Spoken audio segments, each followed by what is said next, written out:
another episode of Tower Duo. As always, I'm Connor, and with me today is Andrew. Hello. And today, we're going to be talking about a lot of the music in the Pokemon series, the way that it makes, kind of the atmosphere that it sets, the tone that it can set for each of the games, and just kind of go into a lot of the depth about a lot of the subtleties that you might not even realize about the music. So I don't know. Do you just want to do this game by game? I feel like that'll work pretty well. Yeah, I was thinking that we would just start at the beginning, start with Kanto, and then just gradually talk about the generations that have followed. Okay. All right. Yeah. No, for sure. So, I guess I can start us off with Kanto. So, like, Kanto, first off, is the most remastered region. So you're gonna have a lot of That is very different music from what you see in the original game. So, like, obviously, it was Red and Blue were made for the Game Boy. So you're only gonna get very, very specific types of sounds, and they didn't have many options. But despite that fact, I feel like they still managed to make a really good soundtrack. And when you hear a song, it's like, oh yeah, I know exactly where that's from. That's from Kanto. So I don't know. Like, I guess it's kind of hard to like pin down exact songs that really exemplify Kanto. Like, can you think of any? so it's technically the I believe it's technically the Route 2425 theme or something like that, and it is, Yeah. and that's the one that just goes da-da-dum, ba-da-dum, bum, ba-da-dum, da-da. There's that one. Okay. That's Yeah. not Route 24 and 25, but like the main Pokemon theme, like not like Gotta Catch 'Em All like anime, but like the main like Pokemon theme is like one of the Route songs, and Really? there's also like Route 1. Oh yeah. Right. Yeah. That one's so memorable. Yep. um Yeah, so that's really weird that you mentioned that. Like, just a yeah. random route in the game just set the entire like title screen Pokemon theme. Well, actually, wait. Do you think that because I know that they had a title screen Pokemon theme in that game, I'm Yeah. sure that Route 24 and 25 theme or whatever it was just had the same motif as the title screen theme. Yes, I'm pretty sure that it's very similar. Yeah, yeah, no. And I really like it when soundtracks do that. Like, they set a sort of like leitmotif, I believe is the expression. And Yes, so leitmotif. yeah, yeah. So they stick that motif in there to say, like, to make you feel a certain way at a certain time. So that is definitely something that is interesting. There are a lot of really iconic songs from Generation One Hmm. that have been redone so many times that that's essentially why we think of them when we think of Pokemon music. Um, Yeah. Obviously, the some of the things that we don't think of as Gen One songs because they've been in every generation um, Hmm. are also obviously originating in Gen One. Oh yeah, yeah. I know what you're talking about. Yeah, Like so like the the Pokemon Center, the gym, yep, Pokemart. Yeah, yeah. No, they did establish a lot of songs that yep, just got remastered over and over and over again for that's every true. new game that came out. That's true, and Think I of think that it has something to do with the fact that they got it right the first time, that they didn't make a new gym theme each Mhm. generation. They Yeah, just kept redoing the same one. yeah, I know. And even in like Gen 5 and Black 2 and White 2, like they have 8 different remasters of the gym theme, which is Yep. absolutely crazy. Yep. Like, oh my gosh. Yeah. Yeah, so like Gen 1 definitely set a lot of precedent over exactly what is going to be what a Pokemon song sounds like, and a lot of that sort of thing. And like you were saying, like the gym theme in the Pokemon Center. Like, yeah, for sure. And I don't know, if you want to talk about the remasters too, it's like it's so crazy to me that they could take a song that was, made for the Game Boy And then in Let's Go Pikachu and Eevee, just get an entire orchestra Yep. and just play the exact same songs, and they're still recognizable. Mm-hmm. Like that's insane to me. I don't know. Well, they've been able to do that with character designs too. Like if you think about Red from the original games, it's just this simple sprite where, by necessity, the head is like half the size of the entire body, and they've been able to like scale it up and improve the graphics over time to where they can have like a somewhat realistic, if stylized, character, like comparatively Yeah, no, speaking. like yeah, compare the red design to the designs from Omega Ruby and Alpha Sapphire. Like they look very similar, if you like believe it or not, despite the fact that those games are pretty new. But yeah, so I don't know. I guess we can head on over to Johto now. I feel like we covered that one pretty well. And so Johto's weird because we're already back to Generation 1. Like half of Johto's soundtrack is just Kanto. Yep, yep. That's a thing. Is that obviously with the regions being right next to each other, and being able to go to Kanto in the Johto games. What I think was the real big innovation is that they had night and day songs for the first time. Oh, really? I didn't know that. Yeah, so there was no day night sequence in the original Kanto games, but then they added a day night sequence in Generation 2. They somehow managed to remove it in Ruby and Sapphire, but it was in I did know Gold, about Silver, that. Crystal. And so they had different songs, and a lot of the time it was just they slowed it down. But Okay, okay. I'm not sure which ones, but I'm just gonna say that I know that there were some original songs written for night versions, and that was something that had never happened before. I think that out of all of the songs, I think I like the Goldenrod City. Yeah, no, that track Yep. is really awesome. Mm-hmm.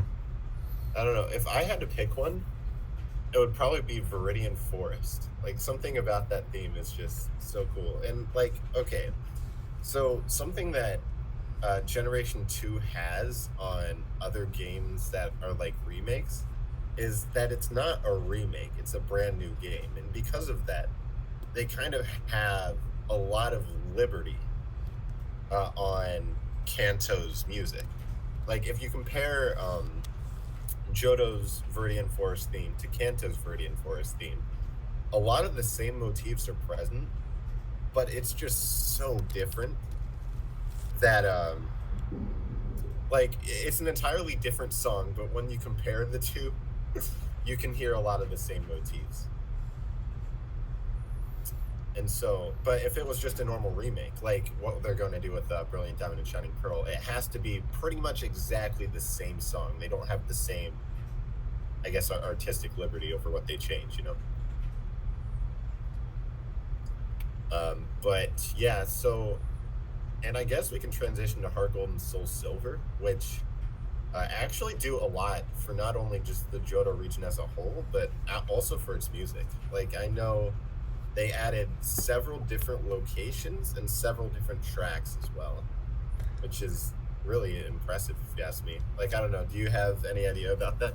Yeah, what I was gonna say is one really interesting feature about those games is that you have the ability to switch to the original music, and they actually had to redo them because it is not the same audio file format from the older games to the new ones. So they had to essentially use the simplistic tools, or they had to use like the simplistic sounds in the newer format, and they just had to completely remake them to exactly match what the original game soundtrack had been.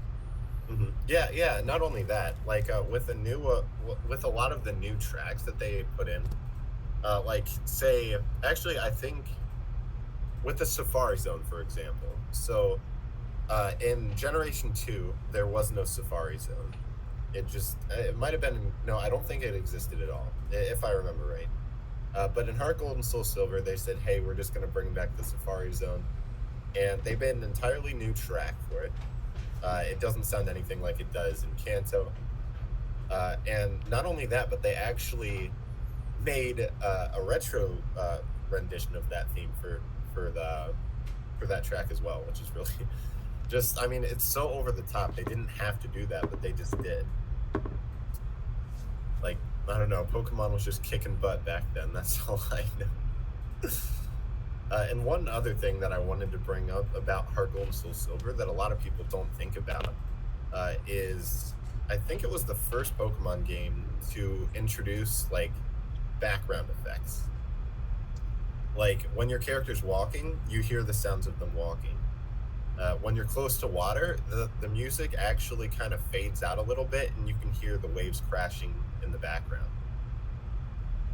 They just did a lot of effects like that really worked to enhance the atmosphere. And it's something that it's kind of weird that they started doing that mid-generation. Like there's none of that present in Sinnoh.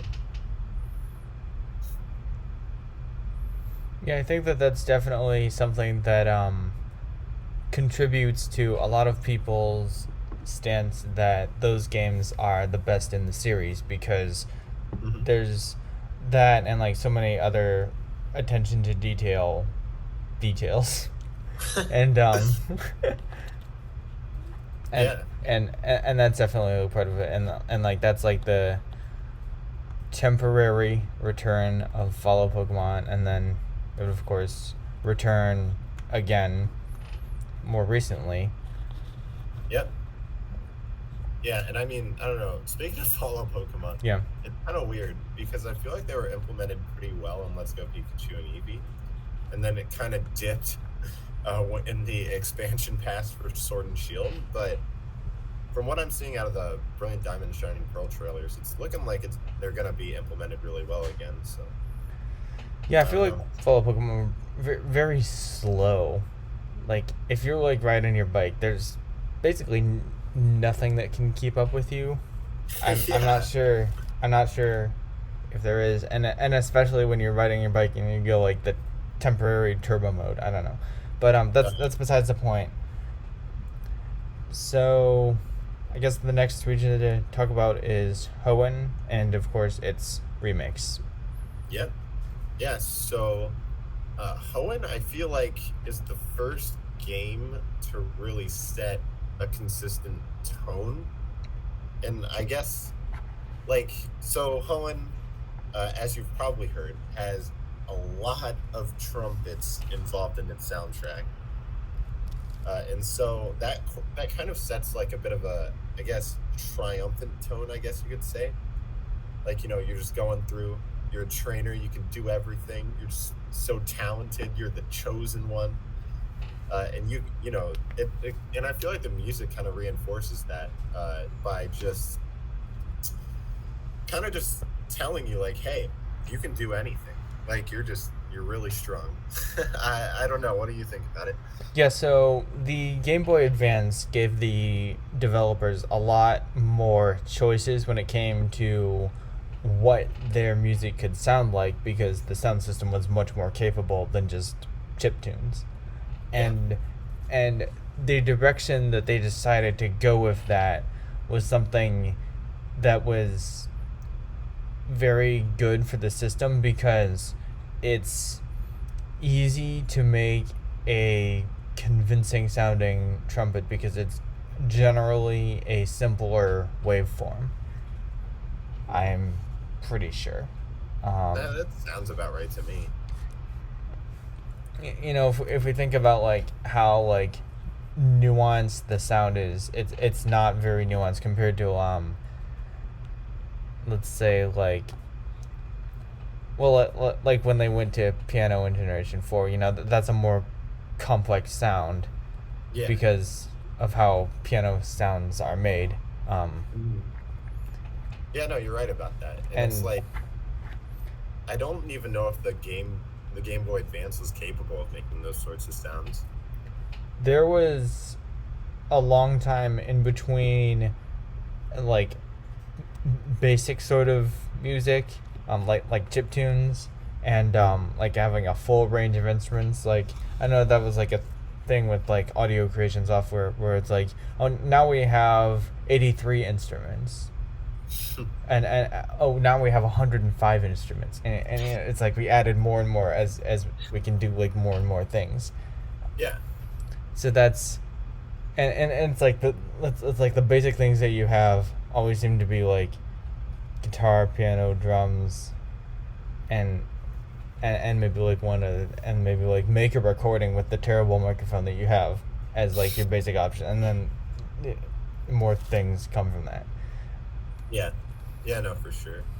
So I definitely think that the style that they went with is influenced by the state of the technology that they were working with. Yeah. Yeah, I feel like Ruby and Sapphire were like the first games where it would be socially acceptable to just sit down and listen to the Ruby and Sapphire soundtrack.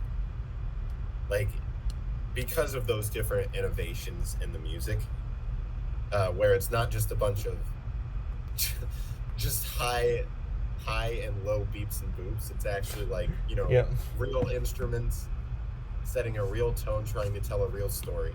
Yeah. Uh, and yeah, I've definitely gave it a listen quite a few times myself, and I feel like it kind of grows on you after a while. But I definitely have grown to like it a lot. And if I could pick a favorite song for the games, I think it would have to be I forget the name of it, but it's the city that is in that has the Pokemon League. City that has a Pokemon. I think that's just called like the Pokemon League. I think that It's called a city. No, I know it is. I just You can't know what it remember. Evergrande City. Evergrande. Yes. So the one that's right before the Pokemon League, because I was gonna say the Pokemon League has always been like its own thing. That's never in its, or at least at this time it's still I'm not pretty just sure, like, okay, if you fly to Evergrande City, you fly to the Pokemon League. yes. So, like, doesn't that mean that the Pokemon League is in Evergrande City? Well, no, because it's at like the end of Victory Road. It's on the other side, and Evergrande City does not have the right to be called a city because I think there's just a Poké Center there, or at least in the originals, I think there's only a Poké Center there. Yeah. And there might be like one house. Yeah, it's sort of like a political thing. It must be. It's like we can designate this as a city and get more tax revenue from the Pokemon League. Versus if it's not in a designated city, then it doesn't get as much tax revenue, something like that. Wow. Yeah, but so my reasoning for liking that theme is it's kind of going along with what I said about just kind of the triumphant tone of Hoenn. Like, it's so like happy and empowering, and it's like, yeah, I can do this. I can beat the Elite Four and win everything. I don't know. I'm gonna become the champion myself, and this song's gonna power me through it.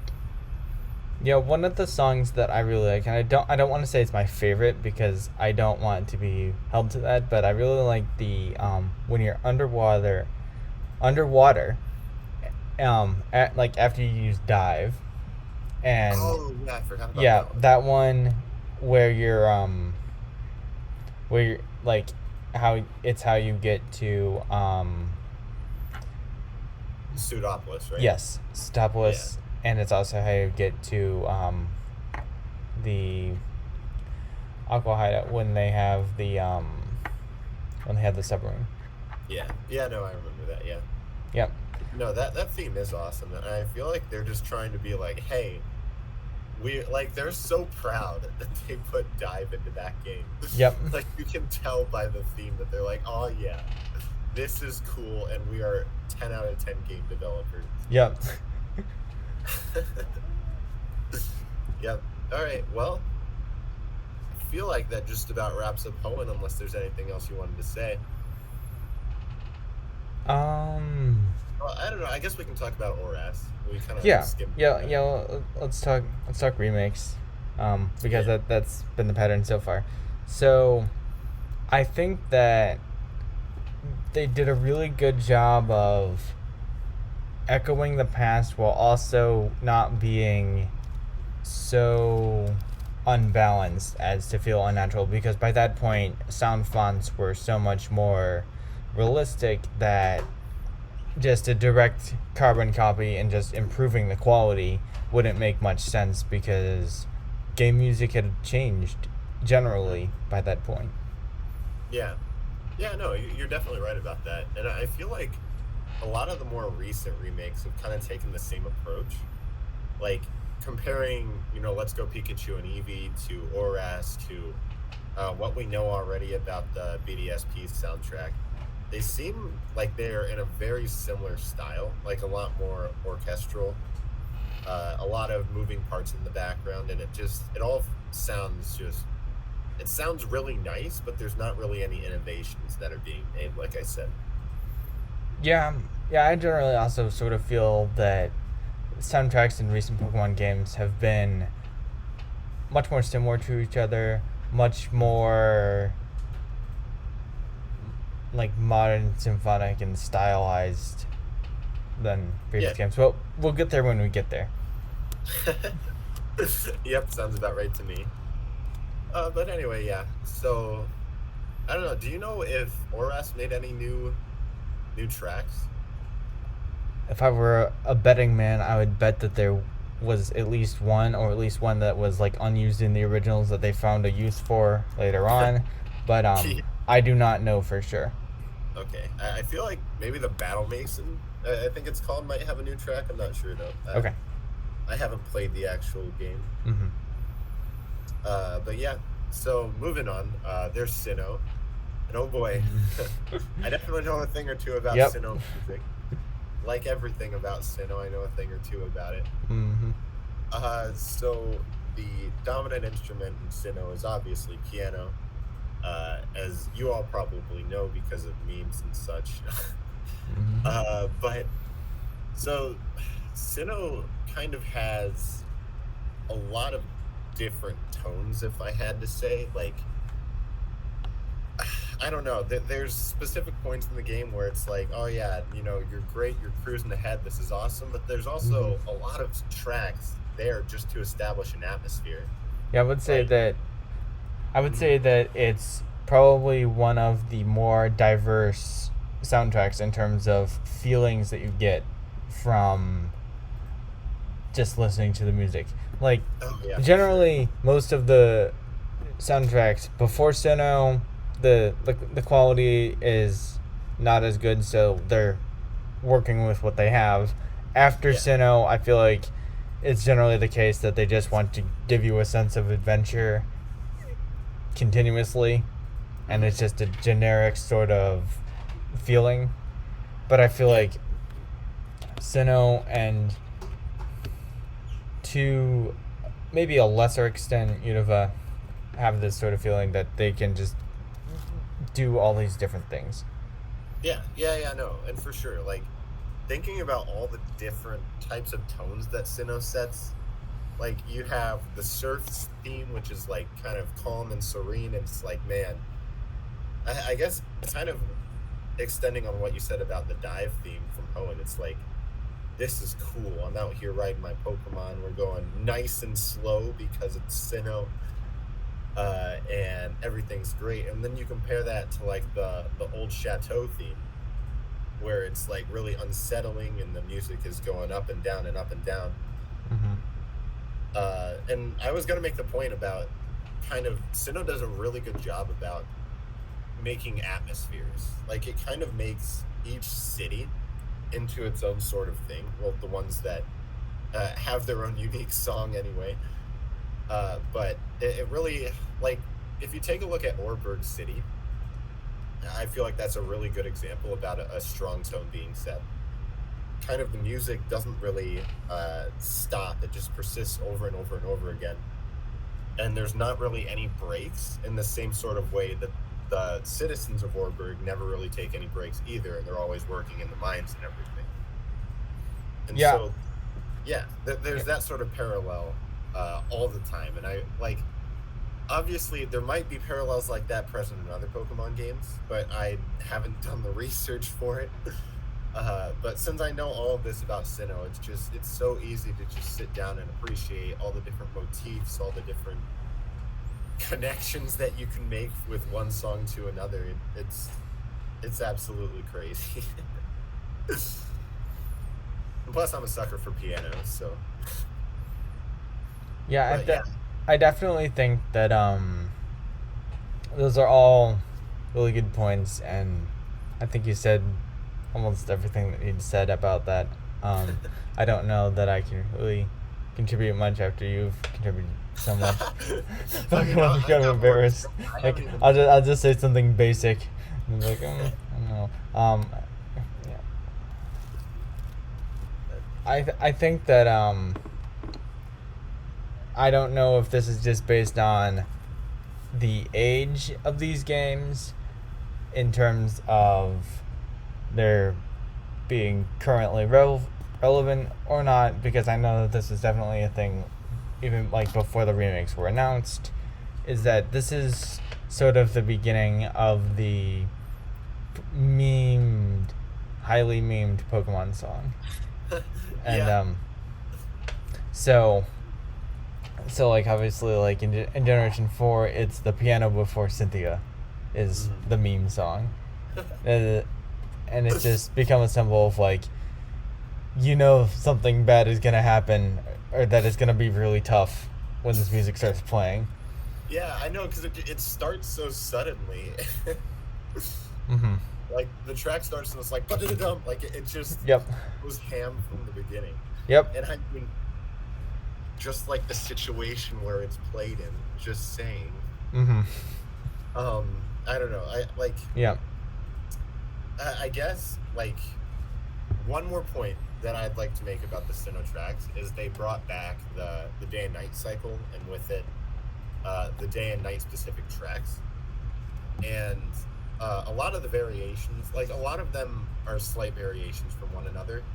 And despite that fact, I feel like it can really like change its specific tone. Like, I don't know, compare Canalave Day to Canalave Night. Mm-hmm. It's a very polarizing difference.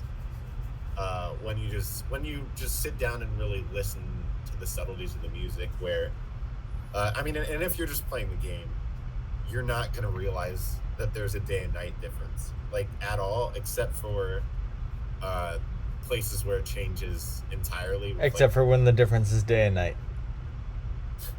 exactly. Yep. Yeah. But I don't know. Like, day and night differences are cool, and like Yeah. Pokemon Center Night is my favorite Pokemon Center theme. Yeah, that's a good one. Easily, it's so good. So I guess we can keep up the trend of picking your favorite and or one of your favorite songs. So what's yours? Um, I know it's kind of a cliche pick, but I like Road 209. Oh yeah. Oh yeah, yeah. I think I know the one that you're talking about. Yep. Yeah, it's 21 the Guns. tune Heart Home and Celestian. Yeah. It Yeah. Road 209 is the one that apparently inspired 21 Guns, because Really? people say that it sounds like 21 Guns, but actually 21 Guns sounds like Route 209 because it's the older song. Yeah, true. So, And actually, okay, if you take the Route 209 theme and you play it over any other song, it'll just sound good. I don't know. I've done it in my head and it just works. I wish I could tell you why. But probably my favorite theme from the game, and I guess it might be because a lot of like because for sentimental reasons. But honestly, I think the credits theme is my favorite. If I had to pick one, because like it sets a consistent tone. It like kind of sets motifs. Like it hints at the post game. Like it does everything. it makes you remember the things that you went through. Like, I don't know, something about it. I just love it so much. No, I mean And credits themes are very important, very good because they're a very important part in your journey, which is of course the end. And yeah, I usually, I usually mute, or if I don't mute, I usually ignore credits themes because I'm like, all right, I finished my Pokemon game, check that off the list. oh come Task on, you're task missing the done. point. See, all right, the main point of the Pokemon credits theme, Yeah. yeah, at least my interpretation of it, Mhm. is that you have come a long way, Yeah. and you did a lot of awesome things to get here. Yep. Uh, and then like it's kind of set into different sections, where like one section will be this tone, and then it'll shift tones to another tone, and then it'll shift tones to another tone. And Mhm. at one point in the song, it shifts to a tone filled with motifs from the post game area. And so that is kind of saying like, hey, Mhm. your journey's not done yet. There's still a lot of things for you to see and do and discover. And then after that, it goes into one final tone where the song really slows down, and it's like kind of like the same thing. The trainer is driving his bike home in the night. It's like you're done for now. Like it's kind of like okay, like you're finished. But the thing before that is like, hey, there's still a lot of things to do. So it's kind of up to you, up to the player, whether they want to just hang out in their house for the rest of their life, or uh, Or do the do the regional post bit. game stuff. Yeah, post game stuff. Yeah, exactly. Yeah, I think that I sort of get that same effect of like having like accomplished everything from like when you like automatically enter the Hall of Fame room in Oh yeah. in most of the games. Like that's my like I did it moment. Yeah, yeah, no, exactly. Yeah, and especially like I like another theme that Generation One set was the "Hey, you're a champion now" theme, where it's showing off your party that pulled it through. Yeah, exactly. That one. Yep. That one. And yeah, no, it's great, and Yeah, I one other thing that I think really started to happen in Generation 4 is that legendary Pokemon themes started to get really dynamic and interesting. And while they existed before, I think that this is the point where they started to put more emphasis on the legendary Pokemon. And so that came with the necessity of having higher quality legendary themes. yeah, yeah, no, I got you. Like I personally love the Dialga Palkia theme. I think it's great. I think Giratina's theme is good, and then the Lake Guardian theme is really good. And then they kind of have a few like legendary themes where it's kind of like this is for a legendary Pokemon. I don't know which one. It's one of them. They have like two themes for like Cresselia, Darkrai, um, Shaman, Heatran, like those sorts of things. Yep. It's also where they And start to then they gave have more legendaries. And so mhm. by Oh yeah, I know. necessity, There's like second crazy. yeah. So by necessity there is a Mhm. little bit of repetition. Yeah, yeah, except for Arceus, who gets three of it. Like he gets three themes nowhere else in the game, and the item was never even obtainable. So it's just three songs that you can't hear Gotta buy the unless gotta you're buy the soundtrack to listen to. yes, unless you're hacking and or just Yep. flipping through walls. Yep, because this is Uh, also where the like out of bounds stuff can yeah, happen. the mystery zone theme kind of goes hard. Just saying. Yeah, no, see, like I've definitely clipped through walls. I have fought Arceus without hacking. And geez, he knows recover, and he's level 80. And so I don't know how the heck you're supposed to catch him without using a Master Ball.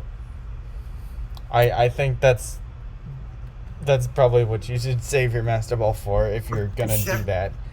Um, oh, I mean, if you're cheating anyway, just cheat and just give yourself 256 Master Balls Hey, while okay. you're at it. If you're hacking, that's an easy task, but Yeah, not if you're clipping through not if you're walls and glitching. destroying. Yeah. That's true. Yeah, giving yourself extra Master Balls is only an easy glitch in Generation 1. Yep. And then they realized the error of their ways and how they created hyperinflation in the Pokemon world. And they realized that was bad. And so Yeah.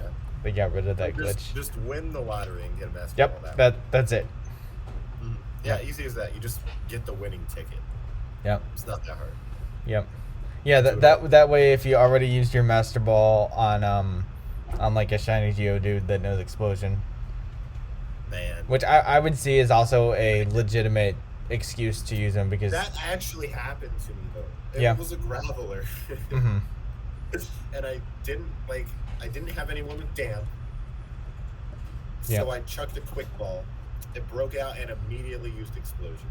Yeah, that happens sometimes. If I had That's thrown tough. my Master Ball, I would have had it. That's like the classic shiny fail. I feel like it's I know. become the classic shiny fail. The other one is when you soft reset, and you're soft resetting, and then you soft Oh, reset the yeah. shiny because you're just so used to it because you've done it so many times. Which I'm very glad that I didn't do. When I full odds shiny hunted Lugia, and it actually happened much faster than the average expected time, but I was already getting frustrated with it. So I will never do that again because I was too impatient to do it when I was fairly lucky. So I don't know what would happen if I was fairly unlucky. Yeah. Um, No, for sure. Yeah, the two full odds shinies that I have encountered were a shiny Tentacool, Mhm. and it was on my cousin's Game Boy.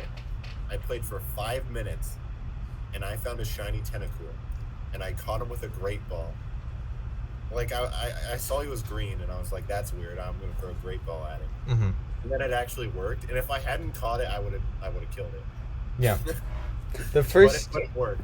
Yeah, the first shiny I ever got was on an emulator, and at the time it was the first Pokemon game that I had ever played, and I don't think I ever actually finished it because I moved on from the emulator to like the actual games, but yeah.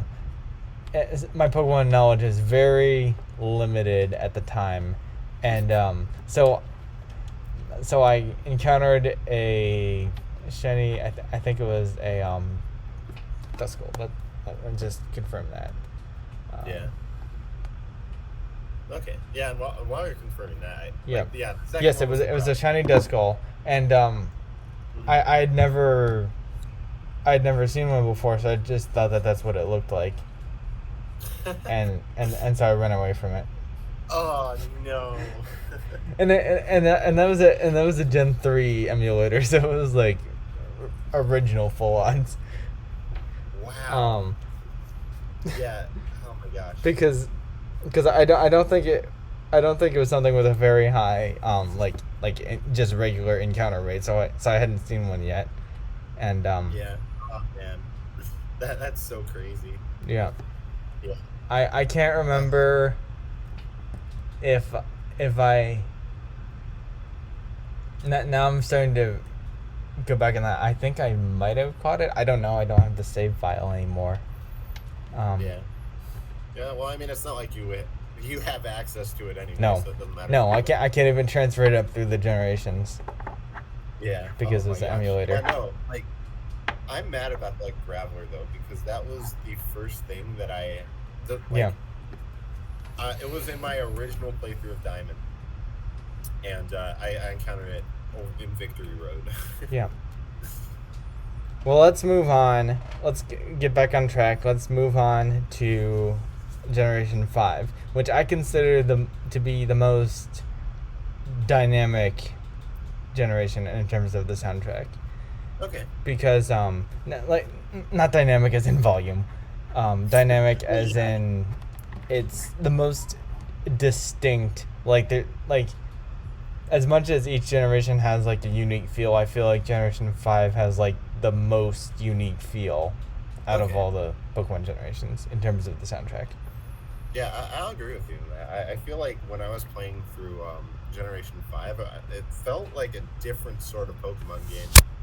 And I feel like the main reason that was the soundtrack. It doesn't seem to fit in all that well with the other types of soundtracks that we'd heard before it. No, I definitely get a sense from the music that it's like not just your regular old adventure, and we're just getting badges and fighting the evil team and whatever. And it's like this is a mission. It's like you will do this, and you will become the champion because you are like morally obligated to. And it's like you better not fail. Then you are disobeying your moral compass. You have Yeah. a problem. Yeah, yeah, and and I think a lot of that came from the music because it is more intense, and I think that it's just a characteristic of the generation, and Yeah. a lot of people like that, and of course it leans even harder into memification than previous generations because of that. You know, I don't know if I don't know how many people are familiar with like the Gen 5 hits hard or hits different or some Oh Gen yeah. 5 music Yeah, hits no, different, I where they watched have that. like where they like play the music and like a huge crowd of people like come out and like dance or whatever it may be. Yeah, no, that video is so awesome. Yep. Like a lot of people have tried to copy it with other generations, but Yep. no video is going to be as good as that one. Yep. There are more Gen 5 like parody videos of that where they try to replicate it with Gen 5 than there are good videos of all the other generations combined of that format. Yeah, you know what? Fair enough. Fair enough. I have seen a couple Gem 4 hits hard ones, but Yeah. honestly, not much else apart from Gen 5 and Yeah. 4. I've seen a satirical one about Generation 6 because everyone likes to hate on Generation 6. Oh my god. I want to see that now. You need to send me that when we're done here. I don't know. I don't remember the like Oh, channel or yeah. the link or it. You know, it's buried somewhere in YouTube. I'll just search up Gen 6 hits hard. Yeah. Just see what happens. Yeah. I don't know. I don't know. Where it is. But anyhow, it might not have been called that. It might have just been implied. But and that's it's definitely unique, and I think what's interesting is they stopped the trend of like a single dominant instrument. Like Generation 3, let's even include the first two generations because I think it's funny to include them. So Generation 1 and 2, the dominant instrument is computer noise. Generation Yeah. 3, the dominant instrument is trumpet. Generation Yep. 4, the dominant instrument is piano. Generation 5 doesn't really have a dominant instrument. Yeah, no, I couldn't agree more with that. And like, I guess something to point out though is that Fire Red and Leaf Green also were dominated by trumpet, where Yeah. and Heart Gold and Soul Silver actually had a really similar sound font to what you hear in Gen 5, Black and White. Mm-hmm. Like not like, and despite that fact though, it's still like what we were saying earlier about how Black and White felt very different from a lot of the other soundtracks. I feel like even though they were using the same, like a similar sound font in Heart Gold and Soul Silver, it still sounded exactly like it still fit in perfectly with everything else. I don't know. Yeah, it just seemed to make a lot of sense. It's sort of like when you have a evolution line and the middle stage actually makes a lot of sense and it's like very good even though it's like not supposed to be, Yeah. because I don't know, there just seems to be a thing about middle stages that it's like, well, they can obviously not be good because they're not, especially like middle stage starters, like they obviously can't be good because they're not full powered yet, but they're also not cute anymore. Yeah. But when the rare situation happens where you have like a really good middle stage. Um, Mhm. that's what I feel like the Heart Gold and Soul Silver games are in a way. Yeah, Like honestly, yeah. a good middle stage. You know, we're in I'll give you. generation 8 now. 4 is half of 8, so it makes sense to say that now. Um, Wow. Yeah, yeah, no, that seems about right. And I guess going back to Unova, they definitely like it was the first game. If I'm pretty sure I'm right about this. The first game to include vocals that is in true. the actual soundtrack. Like there, you've got Roxy's gym, Mm-hmm. Elisa's gym, Yep. and a couple other like kind of subtle places, like the I forget what it was called. It Gets was like the us. aquarium tunnel. Like I don't remember exactly what it was called, but it's a There are tunnel other times. where you go through fish, Yes. and it's like yeah. But the entire thing, it's got a fully fledged chorus just going off the whole time. It's such a wacky song. Yeah, so that's definitely another innovation that's happened in Generation 5. So I think that that's generally a summary of the objective parts of the music. Mhm. So what would you say is one of your favorite songs that you just like think I of off the top have of your head? I kind of for Gen 5, I feel like I have a favorite song and Mm-hmm. like no other song comes even close. Oh, really? And that's Aspertia City, the beginning city in Black and White 2. I Mm-hmm. think that song's incredible. Yeah. It sounds so great. It loops so well. It goes nuts. I know I've probably given you a lot of songs to look up, but just add that one to the list. It's insane. Okay. Yeah, so I was gonna say, I think one that I really like is the Elite Four battle theme. So Oh we yeah. finally moved into the era when we have, you know, distinct battle themes for the Elite Four, and not just a copy of like the gym battle theme, but faster or something like that. Like Yep. that's what they were doing back in Generation 3, and I Yeah, remind before. me again. 4 was also that. Okay, It was slightly different. it was slightly different. Okay, so And I think it was more yes, slower than faster. yes, um, yes. Well, faster. I think it was what they did in Generation 3. It's just sort of like an example. This when they started to do that, and I think they did a really good job of it because it is going back to that theme of intensity, and it's and also like more of a mandate. It's like the other Elite Four. It's like you want to win, but this time it's like you really should win because you better not, because you don't want to know what happens if you lose. Like obviously if you lose you just try again, but but it's like it just sort of projects the idea that it's like yeah, you really better win this and find a way. Hmm. Yeah, um no, you have to win, or there's going to be very dire yeah, consequences. yeah, you'll just lose all your money. You won't lose all your money, but you It's lose all gone, everything. yep. Yeah, yeah, no, and there's a lot of like situations in Pokemon games where it's like you have to win. Like say in Sword and Shield, like the Eternatus fight. Yep. It's like you have to win. Like I don't even know what happens if you lose that fight, but I'm sure it's just like I guess you try again, even though it doesn't make any sense at all for that to happen. I believe that that somebody did like a myth busting on that, and I think what they showed is that if you don't win, that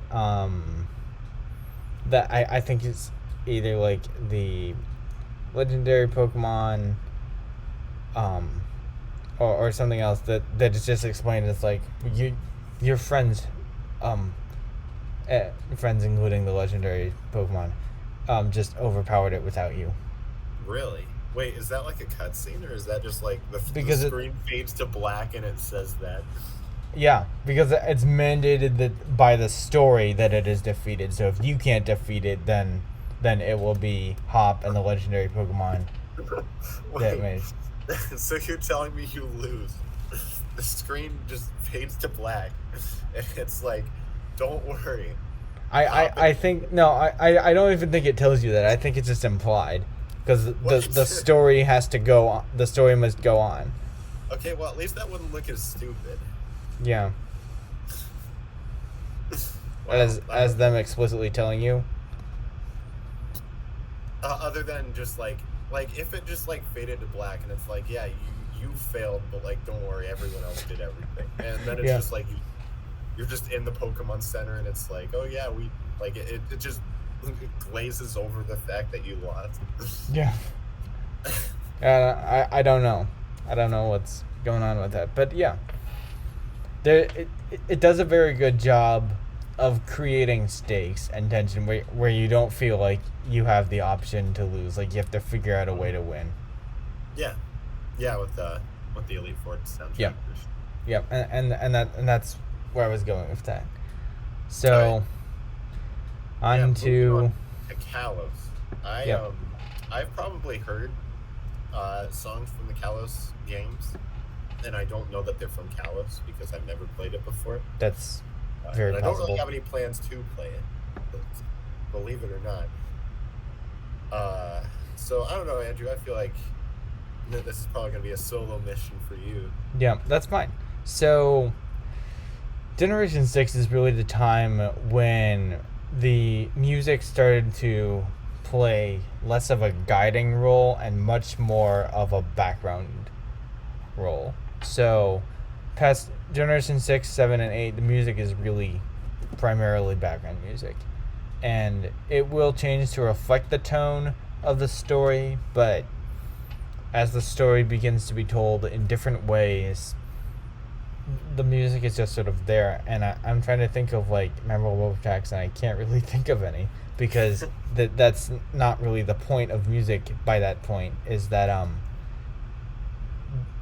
the goal is to remember the events and not the songs that are heard during those events. And also, I think that as Pokemon transition to 3D, things are getting more realistic. You know, it's another rung on the realism ladder. Yeah. And I think at this point Pokemon is still going for realistic and hadn't really developed its like stylized graphics that we have now. They were moving in that direction, but I think they were trying to make things high quality for the most part. Interesting. Yeah. Yeah. And there's still a variety of instruments that are being used, and that's something that will take a short break. It will go away for a brief period of time in Generation 7, but overall that's still generally the case that we have like a full orchestra now, and that's been the case since Generation 5. Okay. Huh. Yeah. No, that is interesting, and like what you said about the fact like it's shifting from kind of setting the tone and everything to just kind of sitting in the background and letting the events of the story like speak for themselves. I think that is kind of an interesting approach, and it would lead to the soundtrack being a little bit less memorable than before. But I don't know. I am interested to see like how they would fit in the background and if that would really work. I'm not sure. It's a lot more ambient than previous generations had been, and I think it's largely just a like complete rejection of what Generation 5 did, which Generation 5 did a very good job. So I don't know why they had to completely reject it. Maybe just for the sake of being different. Yeah. And it works in a 3D space because it's sort of like they're trying to pretend like everywhere in Pokemon is like the mall. Or like you go to the mall and you hear ambient music and the point is not to listen to the music. The point is to just do whatever you were doing, whether there's music or not. Versus Generation 5 is almost on the complete other side, more like the concert side of the spectrum. Which is the concert. That's a really good metaphor. I like that. Yep. And I think that because of the general tone they're going for, it's more airy. It's less like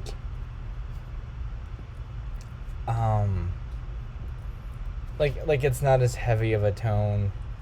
This is the game where they give you inline skates to wear. I forgot about that. Yeah. Okay, well, we are kind of running out of time here, so yes. If you have a favorite song, what would it be? I don't really have a favorite. Hey. Okay, I clapped because I did want to look up one thing. Okay. Oh yeah, we've only got 14 minutes though. Yeah. Okay, yeah, that's the one. I've heard that Anistar. somewhere. So, yeah, so to answer your question, I did a little bit more thinking, and I think that Anistar City has a pretty good theme. Okay. But other than that, they aren't really too memorable. So let's move on to Generation 7, which is sadly another game that I haven't played. This is sort of a return to the focus instrument paradigm, and this time what they're going with is the ukulele. And the reason is, of course, it's based on Hawaii, and they're going for a very tropical sounding soundtrack. So you're telling me that there's ukulele everywhere? Like in battle themes and everything like that? It's not everywhere, but it's routes and towns. Battle themes, not so much. Yeah, I was gonna say, like, if they're going hard on the ukulele, just like when you're battling your rival or something, that would be so fun. It's generally a much more playful sort of soundtrack. Okay. And I think the whole idea with Generation 7 is that serious Pokemon is on break, and it's like time for like a temporarily casual game, if that makes sense. No, from what I've heard and seen of Alola, it definitely does seem like a lot more of a lighthearted game. Yes. Yep. And it's definitely the beginning of the modern Pokemon of like, it's stylized, and it's most definitely not a super competitive game inherently. You can be super competitive with it, but that's not the nature of the game. And this is sort of the origin of that. The one major exception, and by a lot of people, including myself, one of the better songs in the soundtrack is the Ultra Necrozma theme. And it is something that is very interesting. I'm gonna play it for you, and then we're gonna go right back to like talking and making an episode. Yeah, man, I hope you remember to make all these cuts though. Hopefully I will. I'll edit today so that'll.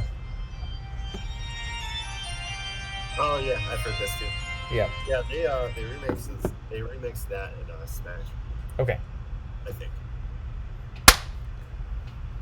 And that is essentially, what's going on is this trend just sort of continues. Although I don't think it really works as well, but they're already sort of going in that direction, so then they had to course correct in Generation 8. So we had that sort of dynamic, and it's like the alternate Necrozma theme was like a little peek into what Generation 5 had been and what Generation 8 was about to be. And that's where we can finally circle back to games that you have played. Yeah, so let's talk right, Generation 8. Probably do a lot of the talking here since you need a break after all that. I do. I really like the Generation 8 soundtrack. I know I don't like a lot of things about Generation 8, but you know what? It has a banger of a soundtrack. You got Hop, you got Bead, you got Postwick. Lots and lots of really good songs. There are a few little places where I don't think the soundtrack's too great. Like, I think specifically the Wild area. It gets really repetitive, has a lot of just themes that don't really say anything. Yeah. But outside of that, like, man, there are some really awesome tracks, and yeah, I feel like it's probably one of the best things that the generation did is its soundtrack. And so, like you were saying, it does get a lot more intense compared to what you saw in Alola and a little bit in Kalos. It's like I don't know, the theme that comes to my mind for like the intensity of the games is probably the Chairman Rose theme, where they just took an entire orchestra and they just said go nuts, and so the orchestra just turns into a heavy metal band. Yep. So yeah, it does a really good job of feeling intense, even though the less than par animations in the game kind of take away from that. But I feel like just listening to the soundtrack itself, if you only had that, then it would be incredibly hard not to take it seriously.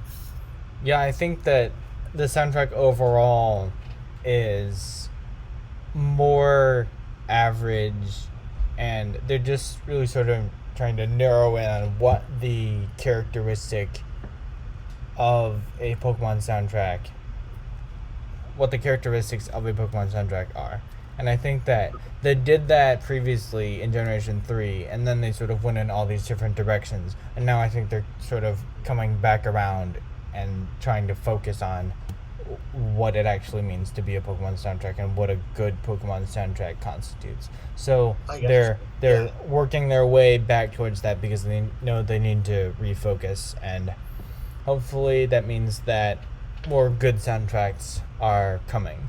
They've definitely settled in on a consistently playful tone. That they went back on Generation 5 and they're like, nope, that was too good, we're not allowed to do that again.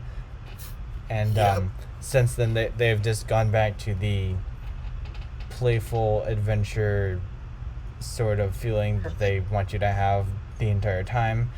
I would say that Generation 7 does a good, Generation 8, I am not able to talk. You're okay. Does a good job of having the music fit the atmosphere. I don't think it's part of, well, it is part of creating the atmosphere, but I think it's more of like they layer the music on top of the atmosphere that was already there. They use a wider variety of genres than previous games, and that's definitely something that stands out. As we'll see if it's a innovation that stays or if it's a trend that goes away. I think it's an innovation that's going to stay. Okay. Yeah, and honestly, I agree. They're not conventionally things that you think of as songs, but they make sense. Like Sirchester is a good example. That's not really so much of a song as it is more just a variety of noises. Yeah. And it's a song in the sense that like it's an item on the soundtrack, and like and that sort of thing. You wouldn't sit down and be like, oh, the Sirchester thing. I love that. Yeah. Yeah. And I guess I kind of want to amend what I said before. Yeah. I think that the soundtrack is really good, but I do think that the overworld themes are very basic. Yeah. And that the soundtrack is carried by the battle themes. That is true. I think that the fact that you have these large areas that have the same song. Mm. I'm not gonna call out any specific area, but because there's But not just one. it might be a little not docile. Yeah, yeah. It is. It's a little unfortunate that they couldn't come up with maybe a song for like each different weather or something like Oh that. yeah. Oh man, that would have been really good. Yeah. Man, So we that's worked. essentially that. And well, it seems like we've come to the end of time, or at least the No, present. no, wait. We gotta pick our favorite Got to songs. pick our favorite songs. All Yeah. right. And for mine, I think I don't know. I really like Peony. I like his battle theme. I like his encounter theme. I Mm-hmm. think Peony is the greatest character in Sword and Shield. Hmm. But yeah, I don't know. His battle theme just has a really good theme. It's really funny. I don't know. Mm-hmm. And his encounter theme plays for the entirety of the main story of the Crown Tundra. Like literally any time a story event is happening, you can be sure that Peony's theme is playing in the background. Yep. I don't know. They're just both really funny, and that's why I love them. Yeah. I guess that's certainly a thing. I think that what they did with the champion battle is really cool. Where basically they took is it the champion battle or am I misremembering things? Where they have like the like what's normally the credits theme, they just play that when you are up against Leon. I know it's been a Yeah. while since I like did that battle because they changed. Like after the first time, it's not the Yeah. same. So correct me Shoot. if I'm wrong. Okay, future Andrew here. So I later found out that it was actually the title screen music from Sword and Shield, which plays the song that is normally only at the credits. So that is what is going on there. Okay, back to the regularly scheduled programming. My point was that they did a lot of good references to previous generations' music, and I think I'm just gonna leave it there because any more specific than that, and I'm gonna get something wrong clearly. Um, well, Yeah. so yeah, now we're done, and that that does it for all of the generations. Yeah. So Yeah, that was a lot of fun. yes, I'll have to wait. Thank you for listening to the end. Please remember, if you like what you heard from us, which I mean, you've been sitting here for like more than an hour now, so maybe you do. I don't know. Just remember to like and subscribe, and that will be all from us. Tower Duo out.